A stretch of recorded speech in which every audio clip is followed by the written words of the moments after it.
आइए आज हम कथा में प्रवेश करते हैं। कहते हैं कि फूटा घट जल जल ही समान।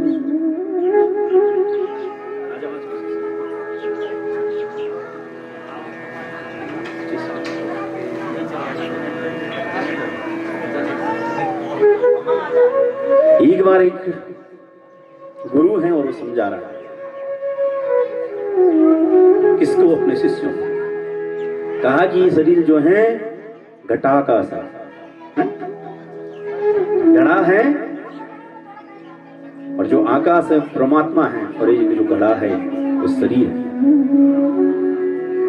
तो छोटे से घड़े से अगर जो छिद्र ऊपर की ओर होता है उसका छोटा सा आकाश होता है, लेकिन अगर घड़ा जब फूट जाता है तो ये अनंत आकाश के साथ वो घड़े का आकाश में मिल जाता है। तो यही दिव्य प्रवचन जब कर रहे थे तो शिष्यों ने कहा, गुरुदेव ठीक से समझ नहीं आ रहा, थोड़ा समझा दो। गुरुदेव ने कहा ये घड़ा है, इसे उठा लो। ये घड़ा वहां पर रखा था, वो घड़ा उठा लिया। सामने एक तालाब था और तालाब के पास ले जाकर शिष्यों से कहने लगे, अब इस घड़े में इस तालाब से जल भर दो। फिर वो जब जल भरा गया और फिर कहा कि इस घड़े को यहाँ पर रहने दो, फिर वो खड़ा रहा। तो शिष्यों को समझाने लगे कि ये जो तालाब में जो पानी है, जो जल है, नारमने जल, ये नारायण है, और ये जो घड़ा है ये हमारी मनुष्य देह है। इसमें प्राण कहां से आए? इस जल रूपी प्राण कहा कि इस तालाब से आया। फिर गुरुदेव ने कहा ये घड़ा उठा के अब कहां डाल दो? इस तालाब में, और फिर इसे लकड़ी से फोड़ दो। तो शिष्यों ने यही किया, घड़ा वहां भरा हुआ रख दिया और लकड़ी से उस घड़े को फोड़ दिया।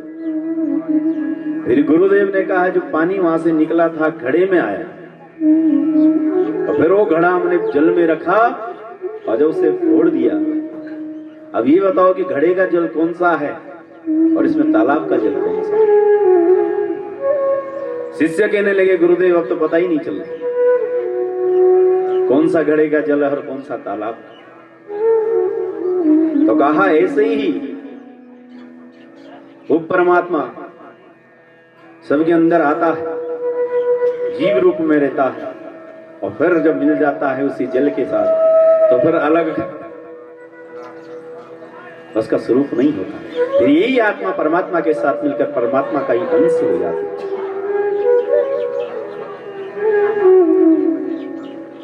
तो यही है कई राकुआं एक है,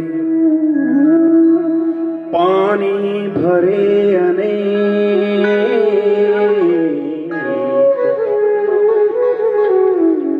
बर्तन में ही भेद है, पानी सब में एक। तो आत्मा का जो स्वरूप है सबका एक जैसा ही है, लेकिन जैसे वो जल कहीं से कुएं से भरा जाता है, वो जल तो एक ही होता है।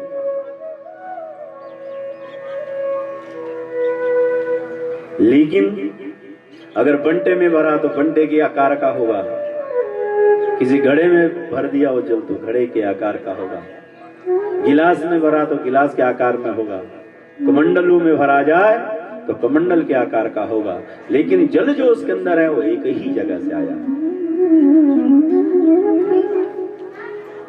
तो कहा कि मनुष्य का जो परम लक्ष्य है वो भगवान के चरणों में उसकी रति हो जाए और भगवान को समझे, भगवान की कथाओं को श्रवण करे और भगवान का नाम संकीर्तन करे, नमामि हरि पदम, और बाद में भगवान के चरणों का दास बनता हो, भगवान के पास सदा सदा के लिए चला जाए। इसीलिए इतने शास्त्र वेद आदि बने। कल यहाँ पर 88,000 ऋषियों को एक एक का विधान बताया, खर्ची बताए, कहाँ करें कहाँ ना करें, कैसी विधि हो, ये सारी चीज बताई। आज 88,000 ऋषियों से कहने लगे, सुनत जी आगे प्रणाम किया और सूत जी से पूछने लगे, प्रभु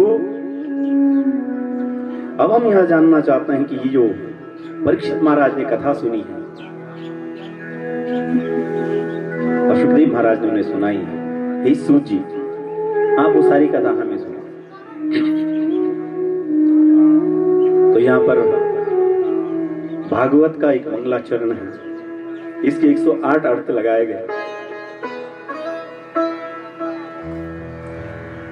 आइए मंगलाचरण के साथ प्रथम स्कंद में प्रवेश करें।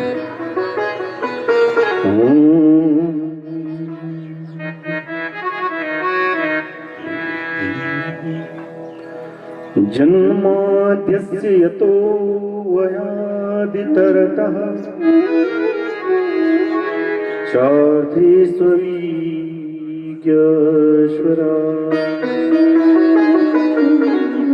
तेने ब्रह्महृदायादिकवये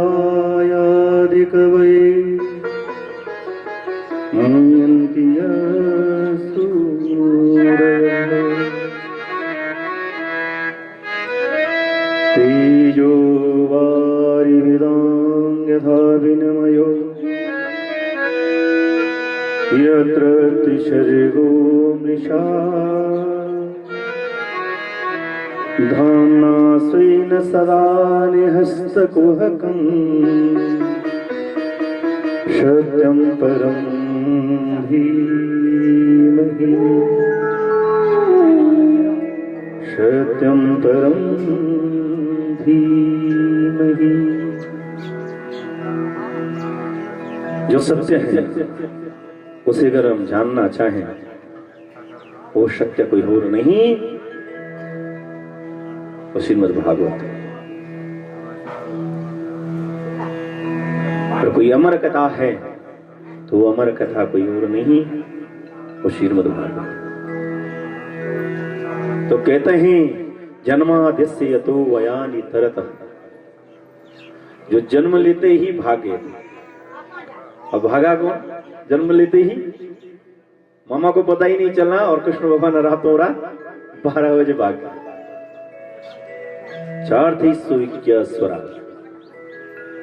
जो गोपियां हैं और गोपियों के जो सम्राट है, और गोपियों के सम्राट कौन हो सकता है? तो कृष्ण भगवान, जिन्होंने ब्रह्मा दाऊ जी को भी मोहित कर दिया, उनकी माया को पहचान ही नहीं पाए। ये कौन है? भगवान कृष्ण है,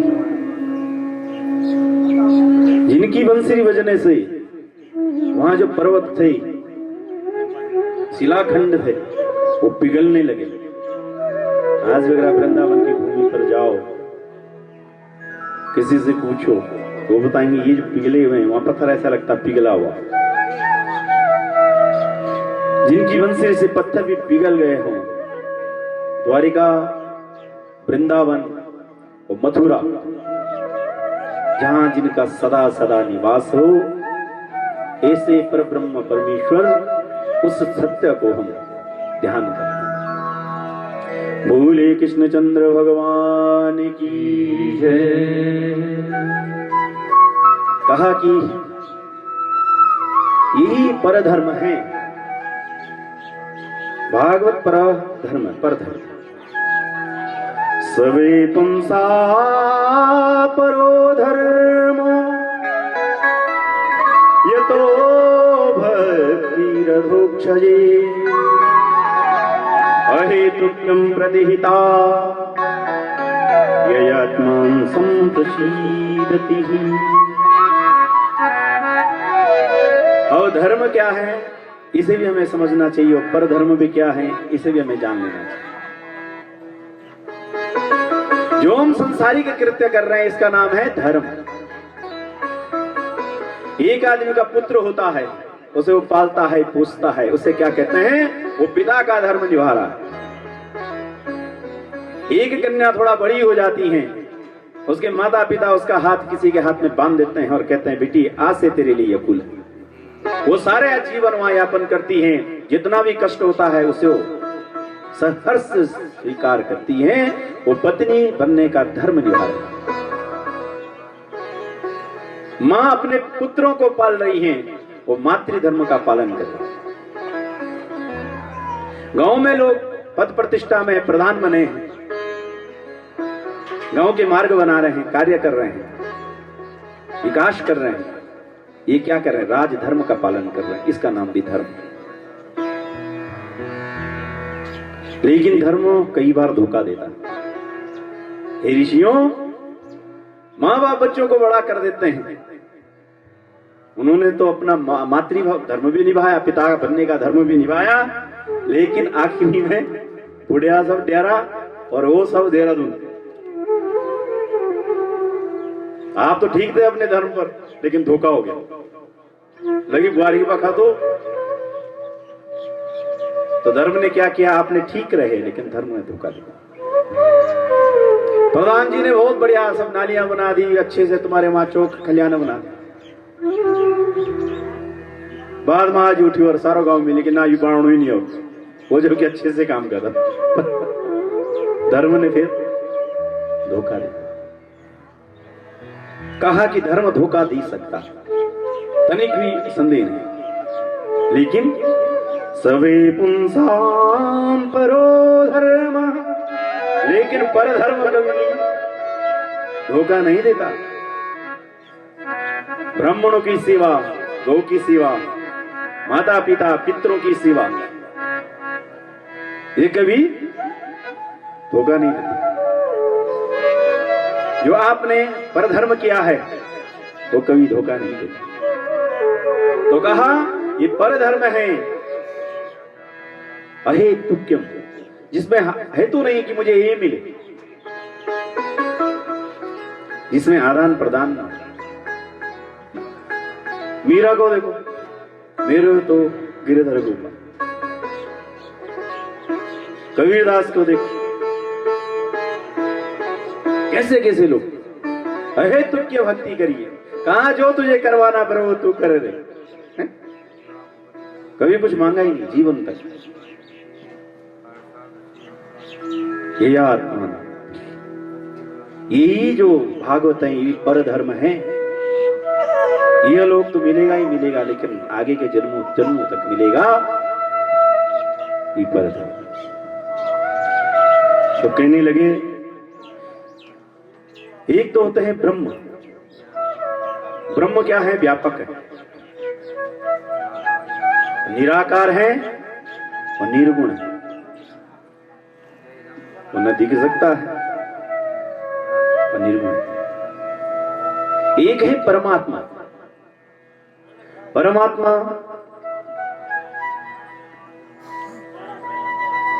सगुण है और निराकार है।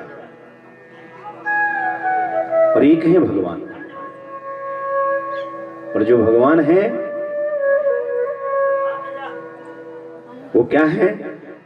सगुण है और साकार है।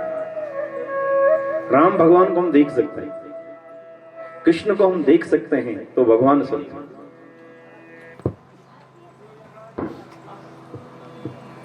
सगुण है और साकार भी। तो कहा ब्रह्मोपासना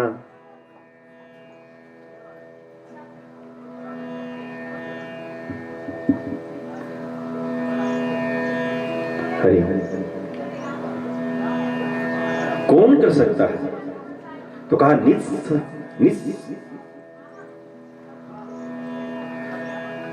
जो मत्सर होता है, यानी जिसके अंदर ईर्ष्या नहीं, जिसके अंदर ईर्ष्या नहीं है, सर्व बड़ा गुण हुई है। किसी के अच्छी चीज को देख करके खुश हो जाना, ये सर्व ऊपर गुण। नित्मत्सराणाम सता। कहते हैं दुनिया में ईर्ष्या ही छोड़ना थोड़ा कठिन है। कंचन तजना सहज है, सहज तिर्या का नेह, मान बड़ाई ईर्षा दुर्लभ तज नाई। किसी को बोलो संपत्ति छोड़ दो तो छोड़ सकते हैं, भाई ये सोना छोड़ दो तो छोड़ सकते हैं, घर परिवार को छोड़ दो तो छोड़ सकते हैं, लेकिन मान बढ़ाई रिसा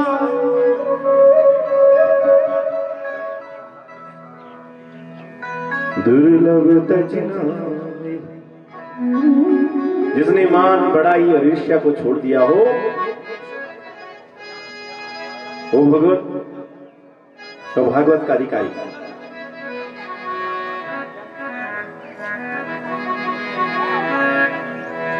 ऋषियों से कहने लगे कि हम सत्य की खोज में हैं।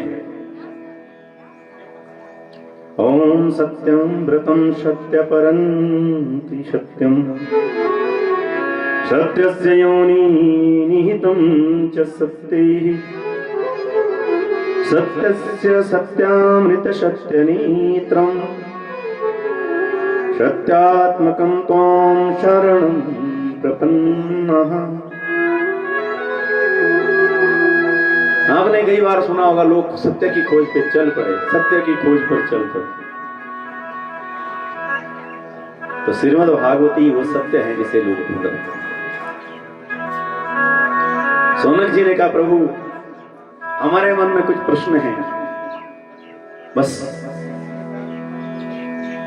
हमें भागवत से उनके उत्तर दिला। सोनक जी आगे आए और पूछने लगे प्रभु प्राणी मात्र का कल्याण कैसे हो, हम लोगों का कल्याण कैसे हो सकता है? क्यों कि कलयुग है, कम समय है, तो वो विधान बताइए। दूसरा का सभी शास्त्रों का जो सार हो